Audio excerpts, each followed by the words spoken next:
नमस्कार आप सभी को। तो जैसे कि आप लोगों को पता है कि हमारे अब एग्ज़ाम का जो पैटर्न है थोड़ा-थोड़ा चेंज हुआ है। जैसे मैथ्स की अगर हम बात करें, इंग्लिश की बात करें, जीएस की बात करें। तो अगर मैं रीज़निंग की बात करूँ, तो रीज़निंग सब्जेक्ट में बाकी कुछ भी चेंज नहीं है। जैसे क्वेश्चंस पहले आ रहे थे, वही क्वेश्चंस अभी भी आ रहे हैं। लेकिन ये कुछ क्वेश्चंस हैं जो कि मॉड से रिलेटेड हैं। ये नए क्वेश्चंस बच्चों को देखने को मिले हैं एग्ज़ाम में। तो चलिए देखते हैं आज के सेशन में कि एग्जैक्टली मॉड का मीनिंग है क्या। हमने हालांकि मॉडुलस के बारे में तो सुना था, लेकिन यह मॉड क्या है बहुत सारे बच्चे आप में से जानते भी होंगे कि एग्जैक्टली मॉड का मीनिंग होता क्या है। तो सबसे पहले तो हम समझते हैं, है ना, डिफरेंस बिटवीन मॉड। इसको हम मॉडुलर भी बोलते हैं या फिर मॉडुलस। ठीक है, मॉडुलर और मॉडुलस में डिफरेंस क्या है, पहले तो इसका मीनिंग हम जानने की कोशिश करते हैं। ठीक है, ये कुछ एग्जाम में नए क्वेश्चंस है जो अभी हमें देखने को मिले हैं। ठीक है, चलिए शाम। तो अगर मैं बात करता हूँ किसकी, अगर मैं बात करता हूँ मोड की या मॉडुलस की, देखो, अगर हम बात करें सबसे पहले मोड। ठीक है, मॉड जिसको हम मॉडुलर भी कह रहे हैं, मॉडुलर भी कह रहे हैं जिसको हम, ठीक है, या फिर हम बात कर रहे हैं मॉडुलस, या फिर हम बात कर रहे हैं किसकी, मॉडुलस की बात कर रहे हैं। इन दोनों में बेसिक डिफरेंस एग्जैक्टली है क्या? ठीक है, हाँ जी। मॉडुलर और मॉडुलस में डिफरेंस क्या है, जैसे कि एक इक्वेशन में आपके सामने लिखता हूँ, 15 mod 7, इसका एग्जैक्ट मीनिंग क्या होगा। और जो मॉडुलस बेसिकली यूज होता है, वो आपको पता है एब्सोल्यूट वैल्यू निकालने के लिए यूज होता है मॉडुलस। जैसे इसको हम, ठीक है, इसको हम इस तरीके से रिप्रेजेंट करते हैं मॉडुलस को। अगर मान लो इसके अंदर इक्वेशन है 2 - 4, तो मॉडुलस हम जानते हैं ये एब्सोल्यूट वैल्यू निकालता है ना, नॉन नेगेटिव वैल्यू निकालता है। हालांकि 2 - 4 की जो वैल्यू होती है वो होती है -2, लेकिन जब मॉडुलस लगा है तो इसका आंसर क्या होगा, ओनली 2। तो ये मीनिंग होता है मॉडुलस का। लेकिन अभी जो न्यू टर्म हमें एग्जाम में देखने को मिली है, डेट इज मॉड या मॉडुलर। तो मॉड या मॉडुलर का मीनिंग सिंपल होता है रिमाइंडर। इसका मीनिंग क्या होता है, इसका मीनिंग होता है रिमाइंडर। यानी कि यहां पर हमें निकालना होगा शेषफल। ठीक है, मॉड क्यों यूज किया जाता है, मॉड यूज किया जाता है रिमाइंडर निकालने के लिए, शेषफल निकालने के लिए। अगर हम बोलते हैं 15 mod 7, ठीक है, यहाँ पे बेसिकली 7 को हम मॉडुलस कह सकते हैं। ठीक है, यहाँ पे 7 भी मॉडुलस कहलाता है और मॉडुलस की एक ये भी फॉर्म होती है। तो 15 mod 7 का मतलब एग्जैक्टली क्या होता है कि 15 में जब हम 7 का भाग देंगे, है ना, 15 जब 7 से डिवाइड होगा तो हमारा रिमाइंडर कितना बचेगा। ठीक है, शेषफल हमारा कितना बचेगा, रिमाइंडर का मतलब क्या होता है, शेषफल। ठीक है, कितना शेषफल हमारा बचेगा। तो भैया जब हम 15 में 7 से भाग देंगे तो 7 दूनी 14, कितना रिमाइंडर आएगा, 1। तो इसका एग्जैक्ट मीनिंग होगा 1। तो मॉड का मतलब होता है बेसिकली रिमाइंडर। चलिए अब देखते हैं कि ये जो मॉडुलर वाले क्वेश्चंस थे, है ना, मॉडुलर अर्थमेटिक के जो क्वेश्चंस हैं वो हमें किस तरीके से एग्जाम में देखने को मिले हैं, और इसका, है ना, मैक्सिमम हार्ड लेवल क्या हो सकता है। हालांकि पेपर में तो बहुत इजी लेवल का क्वेश्चन थे, बट हम यहाँ पर डिस्कस करेंगे easy to moderate to tough level के क्वेश्चंस, ताकि इन फ्यूचर अगर एग्जाम में मोड से रिलेटेड कोई भी क्वेश्चन आए तो वो सारे क्वेश्चन सब बना सके। तो सबसे पहला क्वेश्चन आपके सामने है, 17 स्क्वायर + 4 स्क्वायर mod 6, इसका एग्जैक्टली मीनिंग क्या होगा, जल्दी से आप बताइए। ठीक है, 17 स्क्वायर + 4 स्क्वायर mod 6, इसका एग्जैक्ट मीनिंग क्या होगा। तो जैसे कि आप जानते हैं 17 स्क्वायर की जो वैल्यू होती है वो होती है, 17 स्क्वायर की अगर हम वैल्यू को डिफाइन करें तो 17 स्क्वायर की वैल्यू को हम लिख सकते हैं 289। ऑब्वियस सी बात है, पहले ब्रैकेट सॉल्व होगा, +16 और mod 6, इसका मतलब हो गया। ठीक है, जब हम इसमें 16 जोड़ेंगे तो कितना आ जाएगा हमारा, 305 mod 6। तो अब हमें 305 में क्या करना होगा, 305 में 6 का भाग देना होगा और देखना होगा कितना रिमाइंडर हमारा बचा। ठीक है, 6 × 5 = 30, है ना, कितना बचेगा, 5। तो इस क्वेश्चन का जो आंसर आ जाएगा वो आ जाएगा ऑप्शन बी 5। Option B 5। हालांकि ये बहुत इजी लेवल के क्वेश्चन है जो इस बार हमारे एग्जाम में पूछे गए हैं, लेकिन हम easy to moderate, moderate to tough level के क्वेश्चंस भी करेंगे। ये भी देखो सिंपल सा ही क्वेश्चन है। पहले हमें ब्रैकेट की वैल्यू सॉल्व करनी है, 121 + 49। उसके बाद हमें क्या करना होगा, रिमाइंडर निकालना होगा 9 का। ठीक है, इसको हम ऐड करते हैं तो ये वैल्यू हमारी आ जाती है 170, 170 mod 9। यानी कि जब हम 170 में 9 का भाग देंगे तो कितना रिमाइंडर बचेगा, 9 × 1 = 9, बचे कितने, 8। ठीक है, 80 हो गया, फिर 9 8 72, फाइनली कितना बचेगा, 8 बचेगा। तो इस क्वेश्चन का आंसर कितना आ जाएगा, ऑप्शन सी। चलिए साहब नेक्स्ट क्वेश्चन की बात करें हम, 64 + 25 मॉड 7, है ना। ये तीनों के तीनों बड़े सिंपल से क्वेश्चन है, ठीक है, बहुत इजी से क्वेश्चन है। अगर मैं इसको ऐड करता हूँ तो हमारी जो वैल्यू बनेगी वो बनेगी कितनी, 89। 89 मॉड 7, यानी कि 89 में 7 से भाग दो, 7 एकम 7 बचा, एक 7 दूनी 14, फाइनली कितना बचेगा, 5 बचेगा। तो इस क्वेश्चन का आंसर आ जाएगा ऑप्शन डी 5। अब हम चलते हैं थोड़े से मॉडरेट लेवल की तरफ। अभी तक तो बेटा बहुत इजी क्वेश्चन थे मॉड के, है ना। ये वाले जो क्वेश्चन है ये थोड़े से मॉडरेट, पहले 3 क्वेश्चन बड़े सिंपल से क्वेश्चन थे।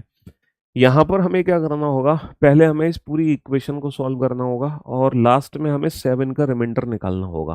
क्या निकालना होगा, 7 का रिमाइंडर निकालना होगा। तो इस इक्वेशन को हम सॉल्व करते हैं, पहले स्मॉल ब्रैकेट सॉल्व होगा हमारा, है ना। स्मॉल ब्रैकेट अगर हम सॉल्व करेंगे, 18 स्क्वायर हो जाएगा 324 प्लस 12 पंजे कितना हो जाएगा, 60 हो जाएगा, माइनस 4 का क्यूब कितना हो जाएगा, 64 हो जाएगा, ठीक है। और यहाँ पर जो वैल्यू है हमारी वो है मोड 7, ठीक है। अब 324 + 60 - 64, तो बेसिकली 324 में से -4 कर दो तो 320 बची। 320 मोड 7 इज इक्वल टू कितना आ जाएगा, है ना, 7 चौक 28 बचे 4, 7 पंजे 35, फाइनली कितना रिमाइंडर बचेगा, 5। तो हमारे इस क्वेश्चन का आंसर कितना आ जाएगा, 5 आ जाएगा। चलिए साहब, पहले हमें ये इक्वेशन सॉल्व करनी पड़ेगी, तो पहले हम स्मॉल ब्रैकेट सॉल्व करेंगे।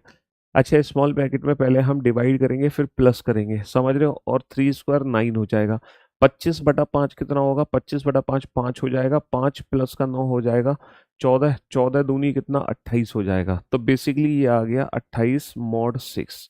28 मॉड 6 का मतलब है 28 में 6 का भाग देंगे तो कितना रिमाइंडर बचेगा, 6 चौक 24, फाइनली कितना रिमाइंडर बचेगा, 4 रिमाइंडर बचेगा। समझ रहे हो। अच्छा, इस इक्वेशन को सॉल्व करो।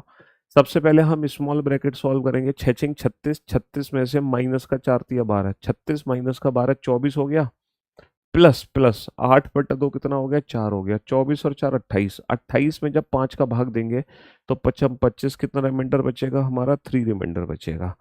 चलिए साहब इस इक्वेशन को सॉल्व करते हैं। भैया ये क्या हो जाएगा, 10 का स्क्वायर 100, 100 प्लस का 36, 136, 136 माइनस का 16, 120, 120 में अगर 2 का भाग करूंगा 60, तो फाइनली आ जाएगा 60 मॉड 9, यानी कि 60 में अगर मैं 9 का भाग करूं तो कितना रिमाइंडर बचेगा, है ना। कितना रिमाइंडर बचेगा बेटा, कितना आ जाएगा, 9 6 54, कितना बचेगा, 6 बचेगा। तो फाइनली 6 रिमाइंडर आ जाएगा, है ना। फाइनली कितना रिमाइंडर आ जाएगा, 6 रिमाइंडर आ जाएगा हमारा। चलिए साहब इस इक्वेशन को जरा सॉल्व करो। अच्छा, ये थोड़े से ना टफ लेवल के क्वेश्चन है, क्योंकि अभी तक क्या था कि जो मॉड था सबसे लास्ट में लग रहा था, मॉड हम सबसे एंड में यूज कर रहे थे। देखो अभी तक हमने जितने भी क्वेश्चन किए हर क्वेश्चन में मॉड को सबसे लास्ट में यूज किया गया है, लेकिन अगर मॉड हमारा बीच में आ जाए तो ये क्वेश्चन कैसे सॉल्व होगी। जैसे कि हम इस क्वेश्चन में देख सकते हैं कि यहाँ पे बीच में भी मॉड आया है और लास्ट में भी मॉड आया है, तो इसको हम कैसे सॉल्व करेंगे, इस मॉड्यूलर इक्वेशन को हम कैसे डील करेंगे। तो ऑब्वियस सी बात है, पहले हम स्मॉल ब्रैकेट को सॉल्व करते हैं। 25 मॉड, है ना, 25 मॉड 4 का मतलब क्या होता है कि जब मैं 25 में 4 का भाग दूंगा तो कितना रिमाइंडर बचेगा, 4 6 24, कितना रिमाइंडर बचेगा, 1 रिमाइंडर बचेगा। तो बेसिकली ये 1 स्क्वायर हो गया प्लस 6 तिया 18 हो गया। दोबारा से यहाँ पे मोड 5 है, इसका मतलब ये है 18 और 1 19, यानी कि 19 में जब 5 का भाग दिया जाएगा तो कितना रिमाइंडर बचेगा, 5 तिया 15, फाइनली कितना रिमाइंडर बचेगा, 4 रिमाइंडर बचेगा। तो इक्वेशन में जरूरी नहीं है कि लास्ट में ही आपको मॉड साइन देखने को मिलेगा, ये जो मॉड साइन है हमें बीच में भी, मॉड हमें बीच में भी देखने को मिल सकता है। जैसे कि ये इक्वेशन आप देख रहे हैं कि यहाँ पर भी मॉड यूज हुआ है, यहाँ पर भी मॉड यूज हुआ है, लेकिन ब्रैकेट्स में आप जानते हैं कि पहले स्मॉल ब्रैकेट सॉल्व होता है, then middle, then big bracket.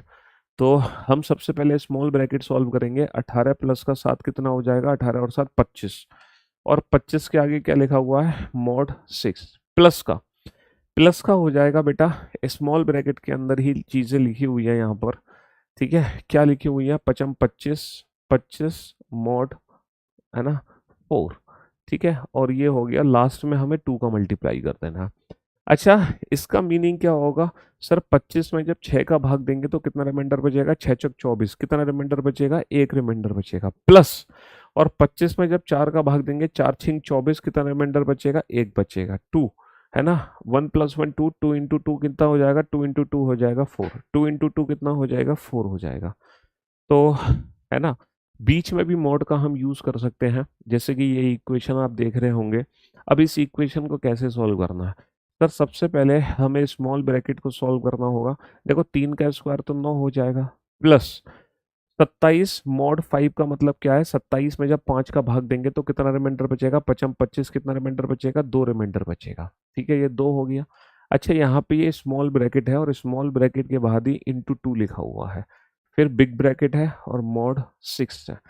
तो इसका मतलब है 2 का मल्टीप्लाई 2 में होगा, 2 दूनी 4, 9 और 4 13।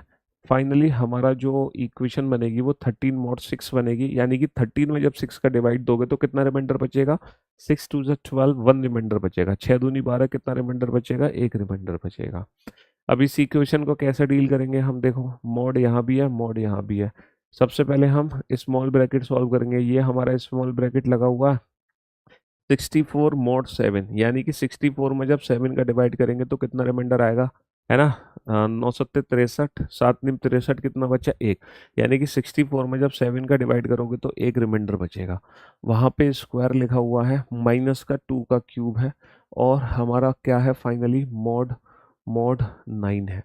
अब देखो इस इक्वेशन को हम कैसे सॉल्व करेंगे, है ना।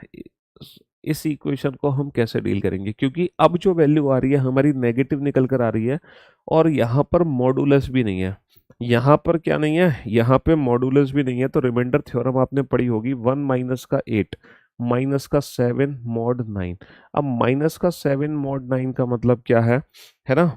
-का 7 mod 9 का मतलब क्या है कि यहाँ पे जो हमारा रिमाइंडर बचेगा, कितना रिमाइंडर बचेगा, 9 - का 7। भैया अगर वैसे अगर ये 7 mod 9 होता, अगर ये 7 mod 9 होता तो हमारा आंसर 7 ही होता, क्योंकि जब 7 में 9 का भाग दोगे तो 9 ही रिमाइंडर बचेगा। लेकिन जब -की 7 की हम बात कर रहे हैं तो 9 - का 7 कितना रिमाइंडर हो जाएगा हमारा, 2। आपने रिमाइंडर थ्योरम में ये पढ़ा ही होगा कि नेगेटिव वैल्यू का रिमाइंडर हम कैसे निकालते हैं। समझ रहे हो, नेगेटिव वैल्यू का रिमाइंडर हम कैसे निकालते हैं। तो यहाँ पर जो हमारा आंसर बनेगा वो आंसर बनेगा 2। यहाँ पर आंसर, हालांकि मॉड में बेटा रिमाइंडर थ्योरम के कॉन्सेप्ट भी काम आने वाले हैं। ठीक है, रिमाइंडर थ्योरम के कॉन्सेप्ट भी यहाँ पे काम आएंगे मॉड में। 5³ कितना होता है, 125। देखो यहाँ पे 2 स्मॉल ब्रैकेट है, ये हो गया 125, 125 mod 7, और फिर इसका स्क्वायर करना है, एक और ब्रैकेट है और यहाँ पे है mod 6। इसको हम कैसे डील करेंगे, इसको हम कैसे डील करेंगे। तो जब मैं 125 में 7 का भाग दूंगा तो कितना रिमाइंडर आएगा सर, जब मैं 125 में 7 का भाग दूंगा तो रिमाइंडर कितना आएगा, 7 एकम 7 बचे 5, है ना। 7 7 49, कितना बचा, 6 बचा, है ना। 7 एकम 7 बचे 5, 55 आ गया, 7 2 49 बचे 6। तो फाइनली मेरा 6 रिमाइंडर बचा। 6 रिमाइंडर जो बता इसका स्क्वायर 36, और 36 में अगर मैं mod 6 करूंगा तो कितना रिमाइंडर बचेगा, अगर 36 में 6 का डिवाइड करेंगे तो रिमाइंडर बचेगा मेरा 0। रिमाइंडर कितना बचेगा, 0 रिमाइंडर बचेगा। चलिए साहब, यहाँ पर इस इक्वेशन को कैसे डील कर सकते हैं हम सर, 169 हो गया ये, और प्लस का हो गया 81, और यहाँ पर मॉड है, कितना है, 7 + 2 9। ठीक है, उसके बाद स्क्वायर करना है, फिर से मॉड लगाना है, और फिर 5 करना है हमें। तो ये कितना हो गया, 150 हो गया। 169 प्लस, नहीं सॉरी, 9 और 1 10, 8 और 6 14 और 1 15, 1 और 1 2, 250 हो गया। 250 mod 9, और फिर उसका स्क्वायर करके दोबारा से mod 5 कर दो। इसका मतलब 250 में 9 का डिवाइड करो, कितना रिमाइंडर आएगा भैया, 9 दूनी 18, 18 के बाद 7 बचा, 9 7 63, फाइनली 7 बचा, 7 रिमाइंडर बचा। अब 7 रिमाइंडर के स्क्वायर करेंगे तो 49। तो फाइनली ये आ गया 49 mod 5, यानी कि 49 में 5 से डिवाइड करो बेटा, कितना रिमाइंडर बचेगा, 5 9 45 बचा 4। ठीक है, 5 9 से 45, कितना रिमाइंडर बचेगा, 4 रिमाइंडर बचेगा। चलिए इस इक्वेशन को सॉल्व करो बेटा। 4 का क्यूब कितना होता है, 4 का क्यूब होता है 64, 64 mod 7, फिर इसकी पावर हमें कर देनी है 2 का स्क्वायर। 2 का स्क्वायर क्या होता है, 2 का स्क्वायर होता है 4। ठीक है, यानी कि पावर 4 कर देनी है, और फिर हमें निकाल देना mod 9। ठीक है, तो 64 को जब 7 से डिवाइड करोगे तो कितना रिमाइंडर बचेगा, 7 9 63, कितना बचा, एक रिमाइंडर। 1 की पावर 4 यानी कि 1, 1 mod 9 कितना होगा, 1 mod 9 कितना होगा, 1 mod 9। जब 1 में 9 का डिवाइड होगा तो रिमाइंडर कितना बचेगा, रिमाइंडर हमारा 1 ही बचेगा, रिमाइंडर हमारा 1 ही बचेगा। समझ रहे हो? इस इक्वेशन को हम कैसे डील कर सकते हैं, है ना, ये जो इक्वेशन है, मॉड यहाँ भी है, मॉड यहाँ भी है। सर 8 8 64, ठीक है, और ये हो गया 27, है ना, ब्रैकेट बंद हो गया, ये दूसरा हो गया, और मॉड, ठीक है, 25 हो गया, और मॉड, मॉड हो गया 6। ठीक है जी। तो सबसे पहले हम स्मॉल ब्रैकेट सॉल्व करेंगे, 7 और 4 11, 6 और 2 91, 91 हो गया, और मॉड हो गया हमारा। और ये वाला ब्रैकेट सॉल्व होगा बेटा, अगर 25 में अगर मैं 6 का भाग दूंगा, 25 में 6 का डिवाइड करेंगे तो कितना रिमाइंडर बचेगा, 6 6 24, एक रिमाइंडर बचेगा। ठीक है, अब 91 में जब 1 का डिवाइड होगा तो कितना रिमाइंडर बचेगा, 0, क्योंकि 91 तो 1 से कंप्लीटली डिविजिबल है। तो it's all about mod, that is modular equation. तो अब आपको समझ आ गया होगा मॉडुलस, मॉड और मॉड्यूलर में क्या डिफरेंस होता है। मॉडुलस एब्सोल्यूट वैल्यू निकाल के देता है, नॉन नेगेटिव वैल्यू, और ये जो है ये मॉड है जो कि रिमाइंडर हमारा निकालता है। तो हमने दोनों टाइप के क्वेश्चंस कर लिए, जिसमें मॉड लास्ट में भी था, जिसमें मॉड हमारा बीच में भी था। ये जो क्वेश्चंस है ये कोडेड इक्वेशंस के जो क्वेश्चंस है, बोर्ड मार्क्स के जो क्वेश्चंस है, उन क्वेश्चंस की जगह आजकल ऐसे क्वेश्चंस एग्जाम में देखे जा रहे हैं। तो मैं उम्मीद करता हूँ जो भी डाउट होगा आपका रिगार्डिंग मॉड्यूलर, वो ज़रूर दूर हो गया होगा। बाकी आप कमेंट सेक्शन में ज़रूर बता सकते हैं कि आपको, ठीक है, ये क्वेश्चंस कैसे लगे, और अगर कोई रिक्वायरमेंट्स है तो आप कमेंट सेक्शन में ज़रूर बताएंगे, अपना सजेशन देंगे। ठीक है, चलिए, love you guys, love you all, शुक्रिया, थैंक यू सो मच।